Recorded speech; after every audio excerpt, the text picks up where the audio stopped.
All right. Well, good evening, Cornerstone family. Pastor Daniel again for another installment of one of our Wednesday night Bible studies that we've been doing online for a little bit of time now.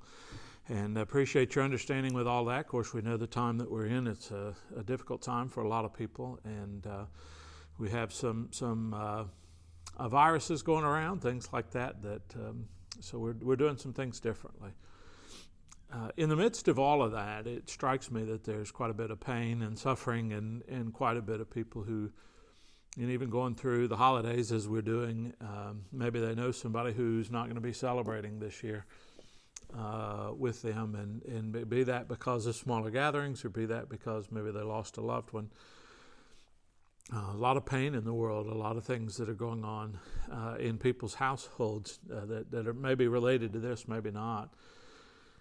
But it seems like in difficult times, we as Christians, we have a choice to make. And I wanted to kind of talk about that, the choice of faith, a little bit tonight. Not a part of any study, just me kind of opening up my Bible to a place that I've been reading and talking for a little bit. And so nothing fancy and maybe not connected at all to the next week. And so maybe we'll just do a few of these as we get an opportunity between now and the first of the year and then kick off something a little bit more formal then. But I wanted to share something with you today, and I've been thinking about this passage. It's a leap of faith, a choice of faith, and a bold statement of faith related to three young men in a story depicted in the book of Daniel. So if you want to pause this and maybe go get a Bible and look at Daniel chapter 3, you're invited to do that.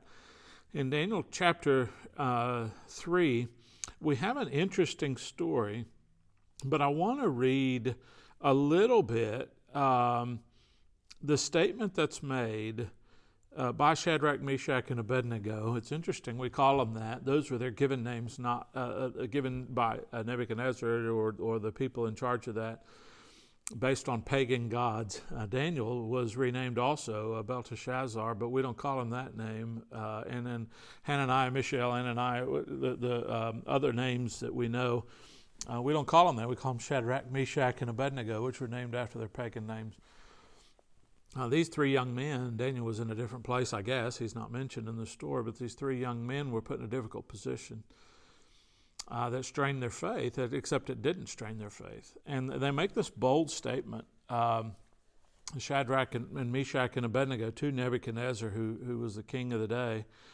"O Nebuchadnezzar, we have no need to answer you in this matter. If it be so, our God whom we serve is able to deliver us from the burning fire furnace, and he will deliver us out of your hand, O king."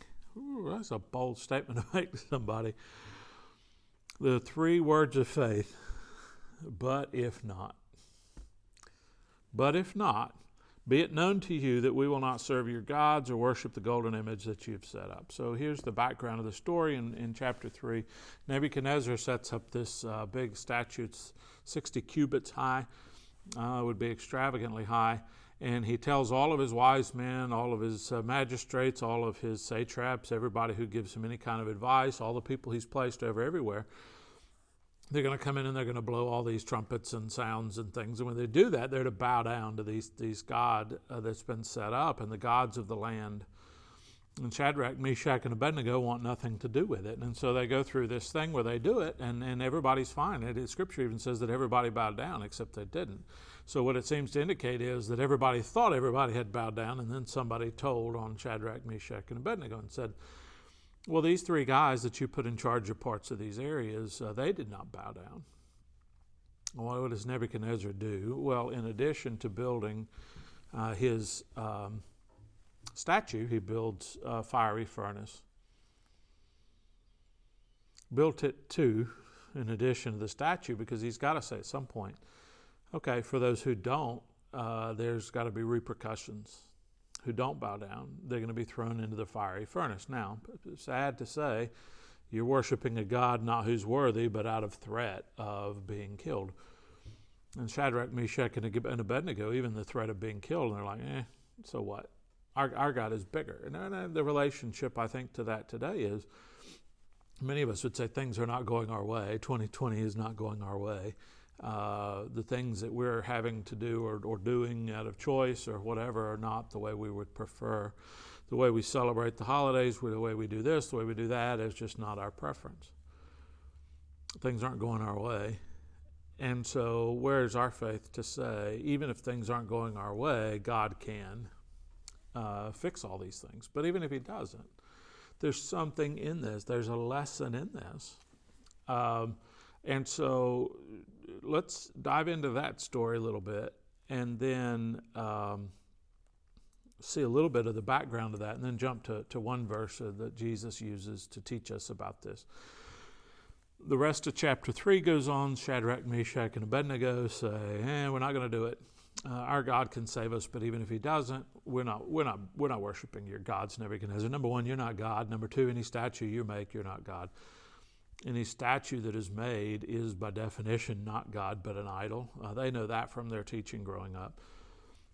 And so they say, who cares? And so Nebuchadnezzar ties them up, has some of the stronger men in the army throw them into the furnace. And he looks into the furnace and says, guys, did we throw 3 guys in there? And why does it look like there's 4? And why are they walking around? So he calls out their name. They come out. They don't smell like smoke. The ropes burned, but their clothes did not. The hair on their heads did not singe.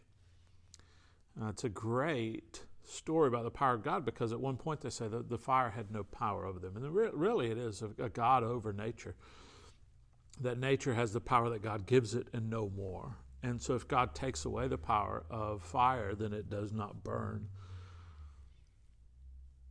And yet we know some things burn, okay? And so where is the faith in that? Depending on, do we only have faith in God? Are we only on good terms with God when our lives are not burning? Or are we willing to stand with Shadrach and Abednego and Meshach and say, even if we burn, God is God? And that's the statement of faith, I think, where we need to be.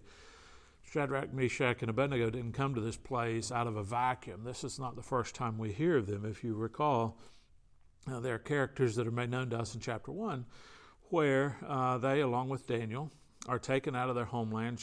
Nebuchadnezzar's enslaved them, really, went into Israel and took captive those people. And then he took some of them to be in his court, some of the smartest, the best, and the brightest. But the introduction to Nebuchadnezzar in the book of Daniel is interesting. It says, in the 3rd year of the reign of Jehoiakim, king of Judah, Nebuchadnezzar, king of Babylon, came to Jerusalem and besieged it. That's Nebuchadnezzar seeming to do his own work. But then it says, and this is a commentary, verse 2 is a commentary, okay? The Lord gave Jehoiakim, king of Judah, into his hand. So did Nebuchadnezzar capture, or did God say, here you go? I believe God said, here you go. He withdrew his protection from Israel and actually, in many ways, used Nebuchadnezzar. What does that mean? To say that God used Nebuchadnezzar? Well, I think it means that God can use presidents of your own political persuasion or presidents of the opposite political persuasion, in that he used David, a man after his own heart, and Nebuchadnezzar, a man who would never follow his own heart. They were all useful to God. God wasn't winning when the right person was in charge and losing when somebody else was in charge. God was always winning and always in charge.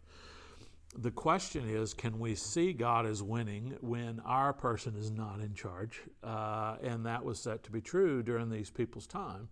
In that, they were even being threatened. Daniel for praying towards Jerusalem, thrown into the lion's den. Shadrach, Meshach, and Abednego for not bowing down to former gods. And so how was God able to use these 4 gentlemen, 3 in our story today, added to Daniel and the other stories, to teach us a lesson about faith? Number one, I think it is rooted in the first story that we see, and that is when Nebuchadnezzar said, these 4 people are going to be a part of my process, and I'm going to teach them. They're already smart over here. I'm going to teach them over here, and we'll see if we can use them to our advantage. Number one, that is a very smart thing for Nebuchadnezzar to do. If you don't incorporate them into your system, you allow them to stay in their own system, they'll rise up. And so he incorporated them into his system, hoping to persuade them that his way was better. It didn't work because his way wasn't better. God's way was better. But God was teaching them this lesson now. They were brought to the king's house, and as far as trials and tribulations go, ending up in the king's house was among the better ways you could have fared. You would get to enjoy the king's food, you get to enjoy the king's wine, dine at the king's table. You were taken care of. The problem is, and of course they knew their situation, that they weren't supposed to be eating food, drink, etc., that was offered to other gods. And we think that when they say they didn't want to eat that because they didn't want to be defiled, that's how they perceive to have been defiled, is that wine had been used to toast other gods, perhaps, and the food was a burnt offering to another god, and they were expected to eat the meat and drink the wine and be happy. They said, no, I'm sorry, we can't do that. And so what happened is Daniel learned favor with the guy who was in charge, and he was able to go and ask him for favor. And the favor was, hey, could you just give us vegetables? Now, a lot of people would say, well, I'd rather have meat and a full balanced diet than to be a vegetarian. Other people would argue with that, but this is a way of Shadrach, Meshach, and Abednego, and Daniel, who's speaking for all of them, to say, it doesn't matter what we want, doesn't matter what tastes good. We're in a difficult situation here because we're not supposed to defile ourselves by taking this other on. They at the beginning chose. They weren't put on the spot. The king wasn't saying, eat that or die. They chose to make their faith an issue. They chose to make God's word a primary part of their lives, whether they were in the promised land or in Babylon. Right now they're in Babylon. And they said, we're going to live by God's law in Babylon. A wonderful statement of faith, courageous for these young men. And so they said, if we're bright and shiny as the other guys and we've been eating vegetables, why not let us not eat the defiled bread or defiled meat, etc. And so the person said, try it out, and they tried it out, and they blessed them. It says God blessed them for that. He gave them favor. He caused them to be promoted. And in the middle of all that was God using Nebuchadnezzar on one side, which he did. God using Shadrach, Meshach, and Abednego and Daniel to counter the king that he's using to teach us a faith lesson. So it's an interesting kind of situation that requires of us a deep faith to say, does God use hardship to bring about his will? Well, you can't read the Bible and say no. You can't read the book of Job and say no. You can't read Paul's litany of all the ways he was beaten and abused and say no. Of course God does use difficult situations. Are they all difficult? No, they're not all difficult. Do some people live more difficult lives than others? Yes. The difficulty in your life is not a sign that God is not blessing you. Often, God looks for the blessing in the storm, in the trial, in the tribulation, in those situations to bring us closer to himself and ultimately to tell this grand story. The next chapter, in chapter 2, we see Nebuchadnezzar has a dream. He's going to destroy anybody who can't tell him what it means. God is able to give Daniel the means to interpret dreams and visions, which is rather useful. It does not say that about Shadrach, Meshach, and Abednego. They stepped out without having seen a dream, but he's able to do that. And there's an interesting prayer in there when God gives Daniel the meaning, not only the vision, but the meaning of the vision, all of that, all in one. And this is the prayer in chapter 2. Daniel says, blessed be the name of God forever and ever, to whom belong wisdom and might. He changes times and seasons. That means we go through difficult times, we go through good times, right? He removes kings and sets up kings. Which side? Both? The good ones or the bad, preacher? Yes, right? This past election season didn't go your way. Maybe God's in that. The one before didn't. Maybe God's in that. The one before that didn't. Maybe God's in that. You know? What I'm saying is he's still God. He gives wisdom to the wise and knowledge to those who have understanding. He reveals deep and hidden things. And to me, this is a key. This kind of faith. What do you mean by this kind of faith? Our God can, but even if he does not, that deep faith. Our God can save us, but even if we go through this particular valley, our God can heal our friend, but even if he takes her home or him home. The faith in that circumstance is what we're talking about. That's a deep faith. That's not a faith, I have faith in God when things are going well, but I lose it when things aren't. So he reveals deep and hidden things. He knows what is in the darkness. Oh, that's a powerful statement. But the light dwells within him. To you, O God, God of my fathers, I give thanks and praise for you who've given me wisdom and might, and you have made known to me what we asked of you. For you have made known to us the king's matter. So he tells the king, he interprets the king, and the king says, oh, this is great. He actually has them light some incense in honor of Daniel, and things are going well, right? And never forget, to be in the king's favor one day was to be out of favor the next day. He was in favor one day, chapter 1, and then all of a sudden he's being threatened with his life because he didn't have an interpretation of the dream. So he asks God, and God gives. It's a great story. That's why it's in the Bible, right? The next one, what happens? They're out of favor again.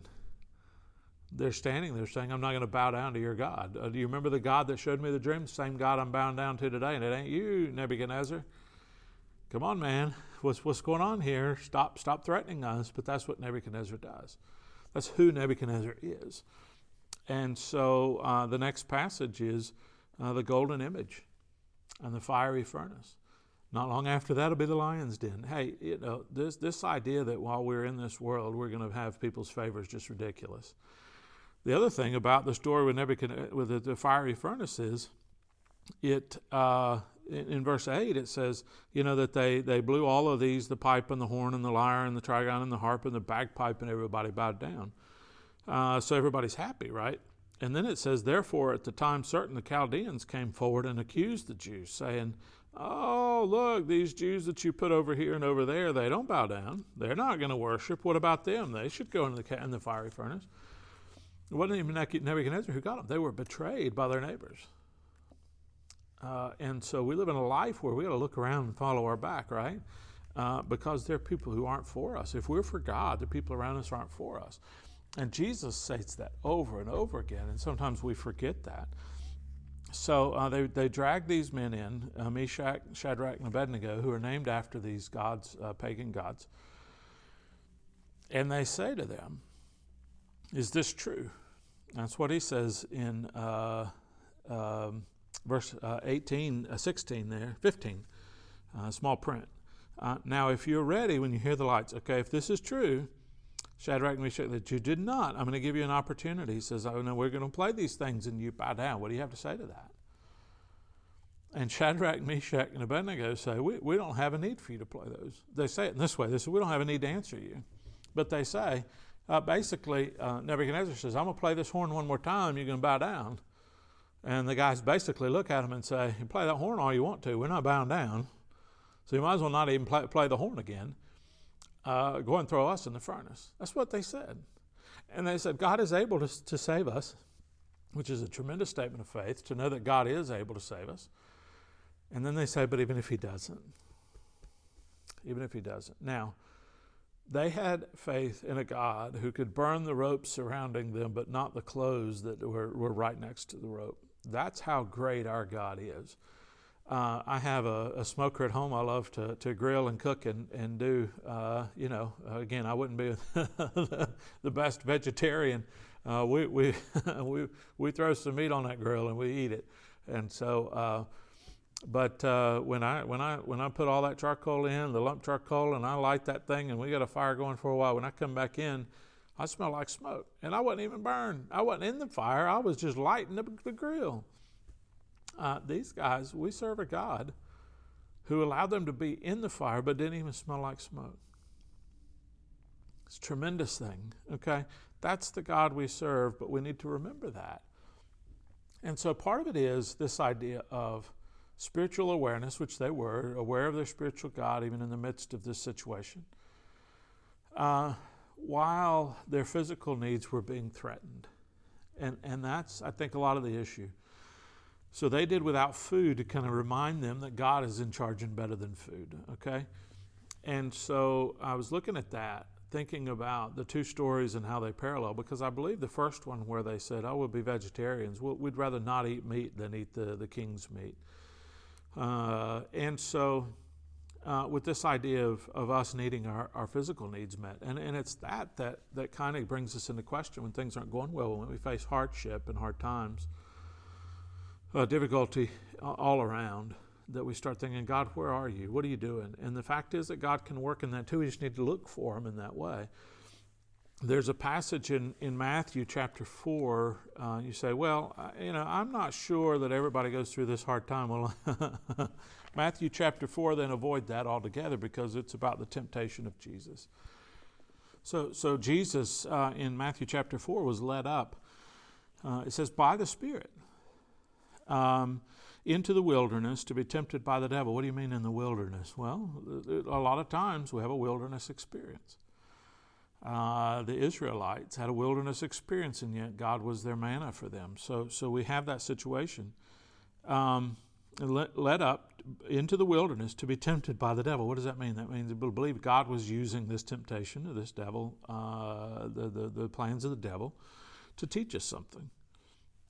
And so Jesus fasted 40 days, 40 nights. What does that mean? He went without. Shadrach, Meshach, and Abednego, Daniel went without. Or they went without the meat and they chose the veggies. Here, Jesus is just going without. Fasting 40 days and 40 nights, and it says he was hungry. Other times it says he was wept. Jesus was placed in a situation of physical need in the same way that we are sometimes. And the tempter came and he said to him, and this is interesting, he doesn't argue that Jesus is the Son of God. He knows that he is, but he kind of playing Jesus off of that. If you are the Son of God, command these stones to be loaves of bread. What is he saying? Jesus, you have the ability as the Son of God to meet your needs. You're hungry, turn these into bread and you can eat and you'll be fine. Jesus says, and this is interesting because he's kind of setting his sonship on the side over here, because Jesus did, as son, have the ability to do the miracle that the devil tempted him to do. He had that ability within him. He said, it is written, man does not live by bread alone, but by every word that proceeds from the mouth of God. Which is a great passage of Scripture. I think we forget sometimes that Jesus was quoting it while he could not eat and had not eaten in 40 days. He's saying that, hey, listen, bread is not everything. But let's remember the Word of God. Let's remember why we're here. Let's remember the purpose. Let's remember the commandments. Let's remember the law. Let's remember all these things. What does all that mean for Jesus? Jesus had a purpose on this earth, and it was not to eat bread whenever he wanted to. It was not to do whatever miracle he wanted to do. It was to teach a lesson to the devil in this particular case. And so what he does is, and I think this is smart on Jesus' behalf, the devil says, you're worthy of this, go ahead and do it. You deserve it, Jesus. And Jesus saying, basically, I'm not here because I deserve anything. I'm here to do the will of God. It is written. And so that's just this recognition that there's something higher. It is written is testimony back to the Word of God, that we're part of this whole experience, that it's not as much about my one little piece of this pie, but the whole pie. It's not about my one little meal, but about my whole life. It's not about Jesus turning those rocks into bread, but it's about him being the bread of life, and it's about that bread being broken on the cross for us. And so I think that we need to remind ourselves as Christians in a difficult time. Jesus went through a difficult time. Shadrach, Meshach, and Abednego, people in the Bible, Paul, name a character, went through a difficult time. Let's look around to see how we are part of a greater purpose. Identify with that. Not consider God to be vacant just because our needs are not being met in the way and shape and timing for which we are accustomed. If things aren't as good as they used to be thankful for the way they used to be, and still be thankful for the way they are now. And then go about doing our best for God. I think it is still recognizing that God can. We forget sometimes in the time of Daniel that God was so outspoken with prophets. Daniel, for example, Shadrach, Meshach, and Abednego, so many times. Before the life of Jesus, some 400 years of silence, really. Sometimes he spoke loudly, sometimes he spoke quietly, sometimes he sat. Doesn't mean he wasn't in charge. It just means we just didn't hear for a while. And yet God was using that wilderness experience, that 400 years of no prophet and no king and no judge, to set the stage for our salvation. And so maybe we're in a wilderness experience. Maybe we're in a desert experience. Maybe we're doing without. Maybe all we look around and see, we're thirsty and we're hungry and we have all of these things, right? What is God preparing? Advent is such a beautiful time because it is a time of expectation and hope. Do we still have as much hope in the God who can light a rope on fire but not the clothes to which it's right up next to? Do we still have hope and expectation in the God who can cause 4 men to walk around in a fire so hot that the people who threw them in are likely to have died?